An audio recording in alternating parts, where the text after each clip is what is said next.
আপনার শাশুড়ি আপনার শ্বশুরে যেভাবে জ্বালিয়েছে তার চেয়ে 180 মাইল বেগে আপনার এই হব বউ আপনারে জ্বালাবে না। যদিও এই দেশে অন্তত সিরাজগঞ্জের এই বেলকুচিতে নেই, অন্য অন্য জায়গায় আছে। হ্যাঁ, অবাক সিনারি। অনেক মা বোন আছে, আমি সবার কথা বলছি না, ভালো আছে। অনেকে আছে নামাজ পড়ে, রোজা রাখে, কালা বোরকা পরে, স্বামীরে মানতে চায় না, স্বামীরে দামই দেয় না। অথচ রসুলের হাদিস কি আমি কি বলবো না, শেষ করবো? তিরমিজির 1169 নম্বর হাদিস বলছি, কোন স্ত্রী যদি তার স্বামীকে খুশি রাখতে পারে ওই স্ত্রী সরাসরি জান্নাতি। আবারও রিপিট করছি, মা বোনরা আছে কি? মা বোনরা যারা এসেছেন, আপনি যদি জিন্দা থাকতে আপনার স্বামীকে খুশি রেখে মরতে পারেন, আপনি একজন সফল জান্নাতি। নামাজ পড়ে, রোজা রেখে, কালা বোরকা পরে স্বামী যদি আপনার উপরে নারাজ থাকে, আপনি কিন্তু জাহান্নামী। অতএব স্বামীর কোনো আচরণে আপনি যেন হাফ করে না থাকেন, আপনার কোনো আচরণে যেন স্বামী কষ্ট না পায়।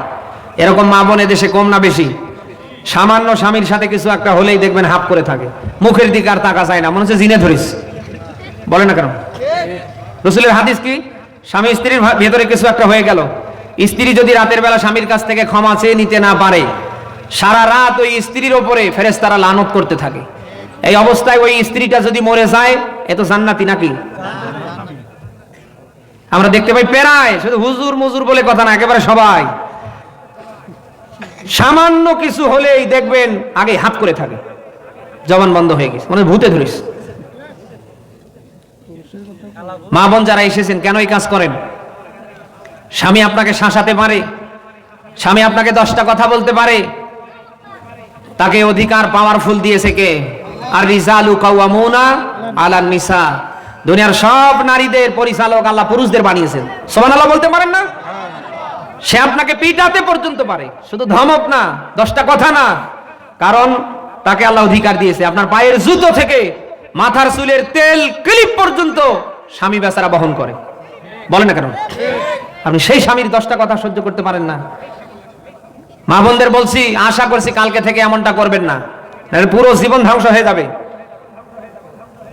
আপনার মুখের ভেতরে দেখুন জিহব্বা, জিহব্বার উপরে নিচে 2টা দাঁতের সারি আছে না?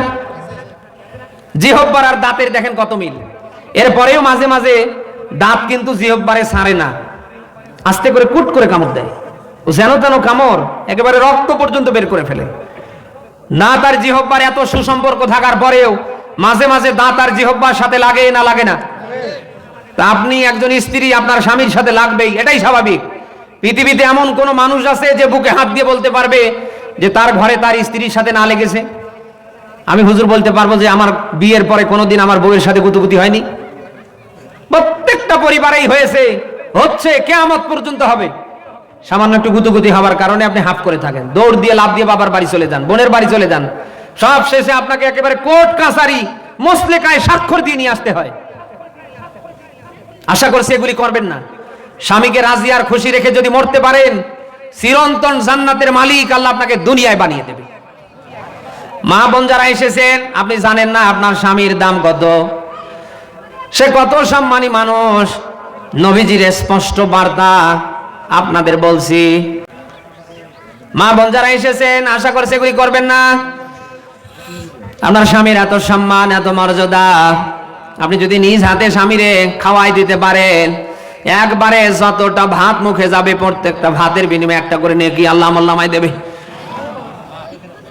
আপনার স্বামীর জন্য যদি সাজতে পারেন, যতক্ষণ সাজবেন, নাফল নামাজ পড়ার সব আল্লাহ আমলনামায় দান করবে। স্বামীরে যদি নিজ হাতে গোসল দিতে পারেন, যত ফোঁটা পানি জমিনে পড়বে, প্রত্যেকটা পানির ফোঁটার বিনিময়ে একটা করে নেকি আল্লাহ আমলনামায় দান করবে। আল্লাহ তাআলা যেন মা বোনদেরকে আমল করবার তিনি তৌফিক দান করেন। সবাই বলেন আমিন। আমরা যারা স্বামী, আমরা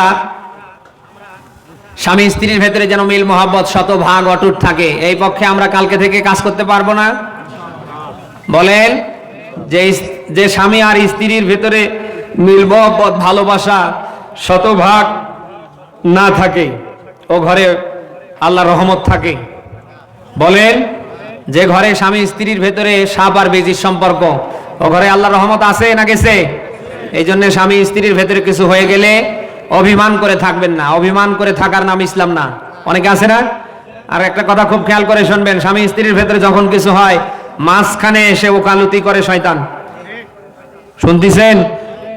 এই জন্য স্বামী স্ত্রীর সাথে কিছু হয়ে গেলেই আপনি অভিমান করে থাকবেন না। আপনার স্ত্রী যদি অভিমান করে থাকে, ও থাকবেই, কারণ ও বাঁকা হাড় থেকে তৈরি। আদম আলাইহিস সালামের বাম পাজরের বাঁকা হাড় দিয়ে নারীদেরকে বানিয়েছে। কে বানিয়েছে?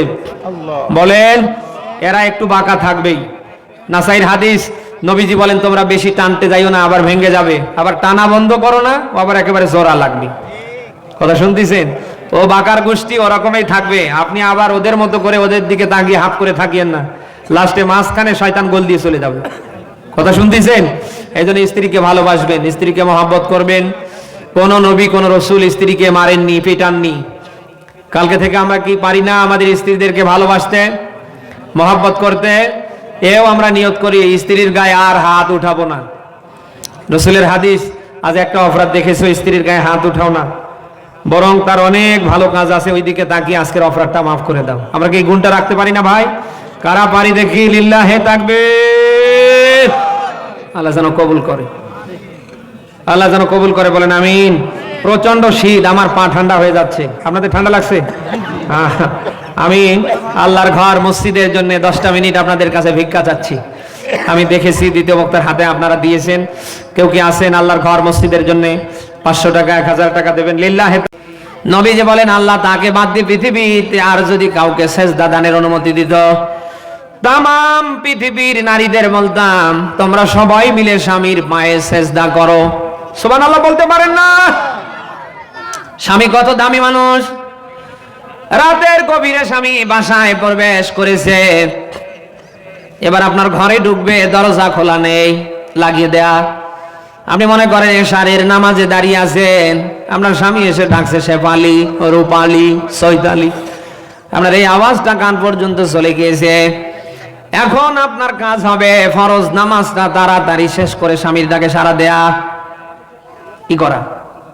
আর বাদ বাকি নামাজে যদি দাঁড়িয়ে থাকেন, স্বামী এসে যখনই আপনাকে শেফালি, রূপালি, সৈতালি বলে ডাক দিয়েছে, আপনার এই মুহূর্তে কাজ হবে নামাজ ছেড়ে দিয়ে দরজা খুলে স্বামীকে ভিতরে নেয়া। সুবহানাল্লাহ বলতে পারেন না? যেখানে ফরজ নামাজ শর্ট করবার কথা, অথচ আপনার স্বামী আধা ঘন্টা দাঁড়িয়ে চিল্লাতে চিল্লাতে মরে যায়, আপনি জেগে থাকেন, এরপর দরজা খুলতে চান না। আশা করছি এটা করবেন না। আপনার স্বামীর দাম কত? রসুলের হাদিস বলছে, আপনি যদি বাসায় গোশত পাকানোর মতো কাজটাও করেন, রুটি বানানোর মতো কাজটাও যদি হাতে নিয়ে করেন, আপনার স্বামী যখন বাসায় এসেছে আপনাকে খালি শুধু নাম ধরে ডাক দিয়েছে, সঙ্গে সঙ্গে আপনার কাজ হবে গোশত পাকানোর মতো কাজ ছেড়ে দিয়ে রুটি বানানোর মতো কাজ বন্ধ করে স্বামীর ডাকে সাড়া দেয়া। অথচ আমরা দেখতে পাই স্বামী মাঠে ঘাট থেকে কাজ কাম করে ক্লান্ত হয়ে বাড়িতে আসলে, ভ্যান চালিয়ে রিক্সা চালিয়ে দুপুর বেলায় বাড়িতে আসলে আপনাকে ডাকতে ডাকতে মরে যায়, খুঁজে পায় না। গোসলখানায় গিয়েছে, লুঙ্গি তোওয়ালা, একটা শ্যাম্পু সাবানের জন্য চিল্লানি পারে, আপনাকে পায় না। আর ওই দিক থেকে আপনি ধমক দেন, গোলামের বেটা গোলাম, দেখতে পারছিস না আমি কাজ করছি? এ তো সিরাজগঞ্জের বেলকুচিতে নেই না, এ ওয়াজ ধরার দরকার নেই ভাই।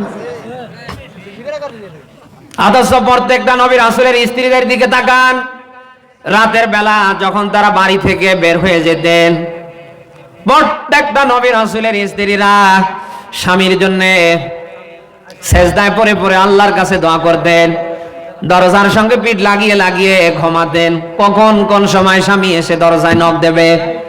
প্রত্যেকটা নবী রাসূলের স্ত্রীদের দিকে তাকান, তারা স্বামীকে কতটা মহব্বত করত, ভালোবাসত।